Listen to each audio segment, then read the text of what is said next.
The thoracic spine is like the youngest child. It gets a lot of love and attention. But why?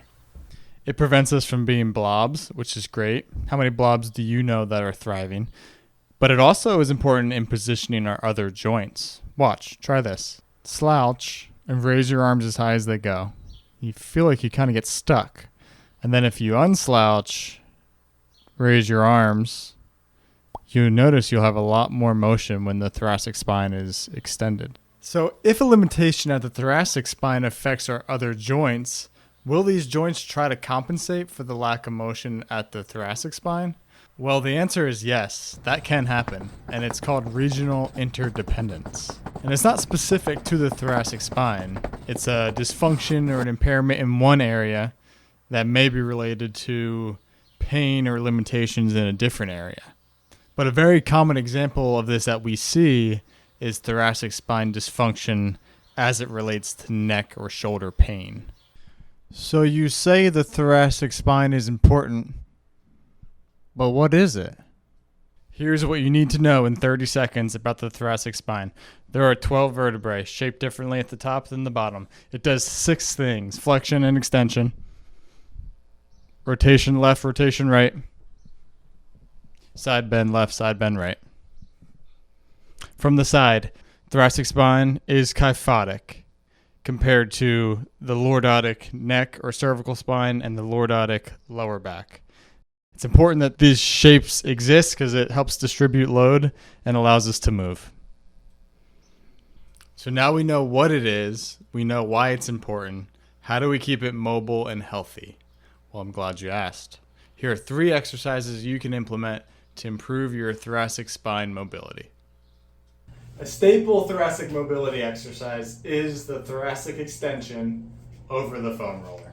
And this one is so good because you can target individual thoracic segments, which is just 2 thoracic vertebrae, 2 adjacent thoracic vertebrae, and you're going to work down the thoracic spine targeting those segments as you go. So, all this is foam roller, lying on the foam roller.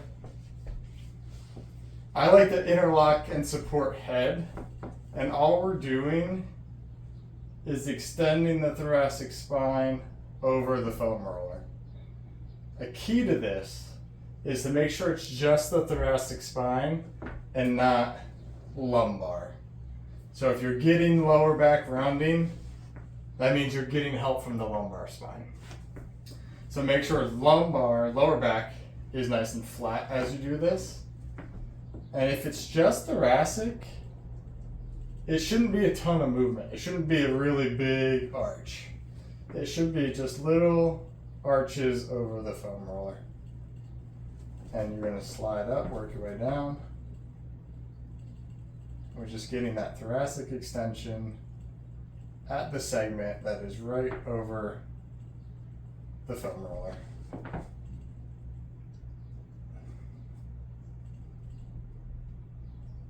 And eventually you'll get to the lower thoracic spine where you can't do it without arching that lower back.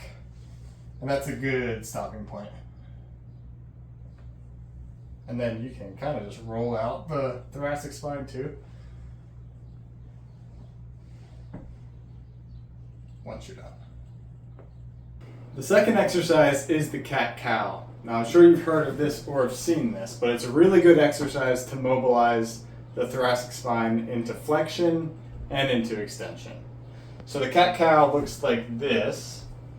Shoulders are right over hands, and all you're doing is we're trying to get the middle of your back as high as you can get it towards the ceiling, and your head is just going to follow and kind of look down towards your knees.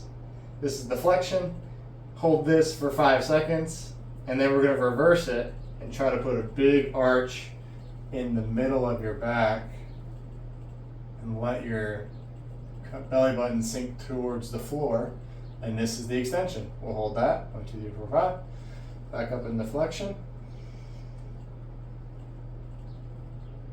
And down into that thoracic extension. When you're here, head goes up. When you're here, head goes down.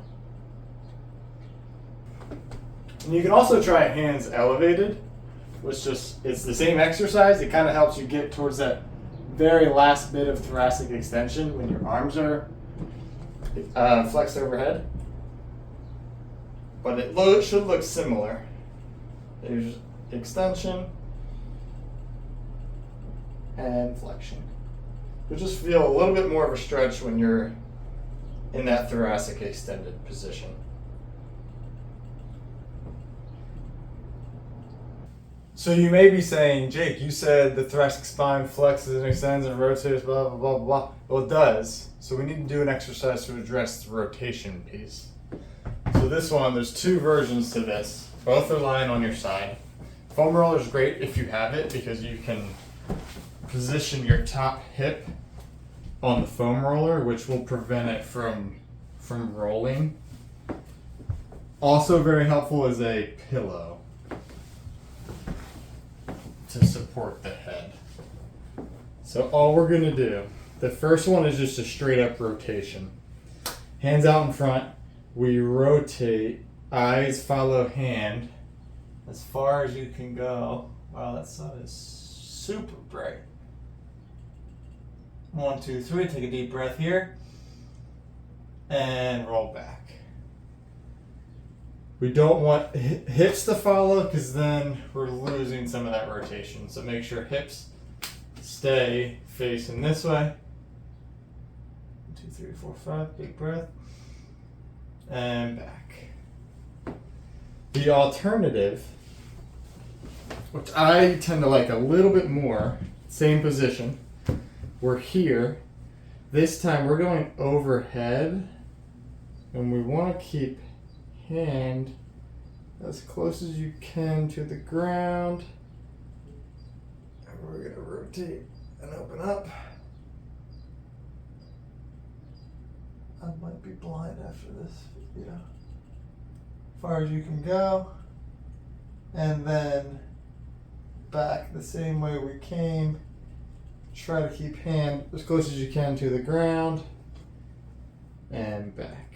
And one thing I forgot to mention with this one, we want this top hand to extend first, and then we'll do the windmill as hard as you can. Don't let that hip rotate.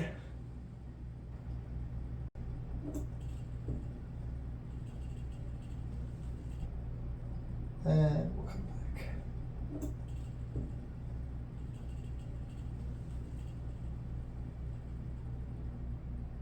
If you've made it this far into the video, first of all, thank you. Feel free to drop a comment or subscribe. If you have a video idea, throw it in the comments. I would love to take a look at it. Otherwise, I will catch you on the next one. Peace.